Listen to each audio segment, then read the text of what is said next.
અમદાવાદથી હાથીજણમાં યોજાનારા લોકાર્પણ કાર્યક્રમમાં હોબાળો થયો છે। હાથીજણમાં લોકાર્પણ કાર્યક્રમ થઈ રહ્યો હતો તેમાં હોબાળો થયો છે। વોટર પમ્પિંગ સ્ટેશનનું આજે લોકાર્પણ કાર્યક્રમ થવાનું હતું જેમાં હોબાળો થયો છે। કાર્યક્રમનો વેપારીઓ અને શાકભાજી વેચનારાઓ દ્વારા વિરોધ કરવામાં આવ્યો છે।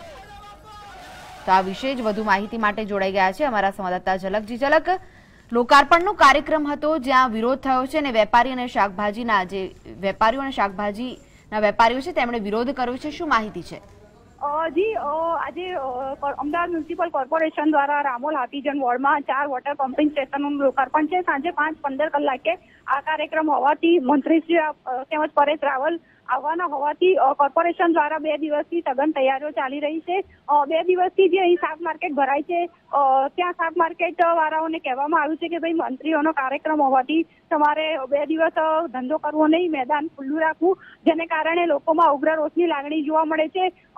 લોકોમાં રોષ છે કે શા માટે તંત્ર તેમની રોજીરોટી છીનવી રહી છે। સૌનો સાથ સૌનો વિકાસ કહેનારા ભારતીય જનતા પાર્ટી શા માટે તેઓને ધંધો વેપાર કરવા દેતી નથી। વળી ખાસ કરીને જે પરેશ રાવલ છે તે પરેશ રાવલ સામે લોકોમાં ઉગ્ર રોષ જોવા મળી રહ્યો છે। તેઓનું કહેવું છે કે જ્યારે તેઓ વોટ માંગવા આવ્યા હતા ત્યારે તેઓને આ લારી ગલ્લા નડ્યા ન હતા, પરંતુ તેઓ આવવાના છે ત્યારે તંત્રને આ લારી ગલ્લા નડી રહ્યા છે। વળી અત્યારે દબાણની ગાડીઓ આવી છે અને લોકોમાં વિરોધ વ્યક્ત કરી રહ્યા છે। દબાણની ગાડીઓ તેઓની લારી ગલ્લા લઈ જવા માટે અત્યારે સ્થળ ઉપર આવી છે। જી ઝલક, આજે લોકાર્પણનો કાર્યક્રમ છે તેમાં કયા કયા પ્રધાનો આવવાના છે?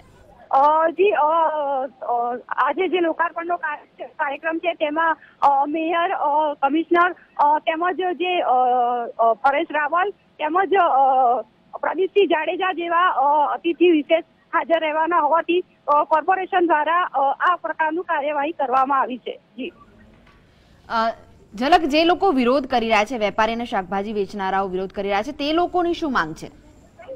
જી તેઓનું કહેવું છે કે તેઓ છેલ્લા 20 થી 30 વર્ષથી અહીં ધંધો રોજગાર કરે છે, પરંતુ જ્યારે આવો કાર્યક્રમ હોય ત્યારે તેઓને દૂર કરી દેવામાં આવે છે। આજના કાર્યક્રમના સંદર્ભે છેલ્લા 2 દિવસથી તેઓને ધંધો કરવા દેવામાં આવતો નથી, આ જગ્યા પર ઉભા રહેવા દેવામાં આવતા નથી, જેને કારણે તેઓ રોજ ખાઈને રોજ કમાતા હોવાથી તેઓને રોજીરોટી છીનવાઈ જતા તેઓએ વિરોધ વ્યક્ત કર્યો છે। જી આભાર ઝલક, માહિતી આપવા માટે।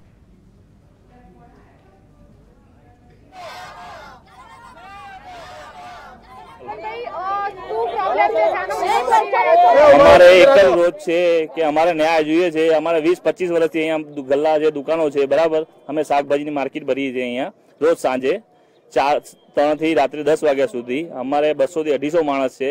2 રોજ થઈ જશે આ માર્કેટ હટશે તો અમે રોજ લાવવા અને રોજ ખાવા વાળા માણસો છીએ, બરાબર છે। આ ગલ્લા હટાવો, બસ પેલા અત્યારે ગલ્લા હટાવો પછી કે તમને હટાવીશું એવું કહેતા નહીં, પણ એવું અમને લાગે એવું થશે। અમે એમ ન્યાય માંગીશું, ન્યાય અમને આપો। આજનો કાર્યક્રમને લઈને આપનું નામ? અરવિંદભાઈ।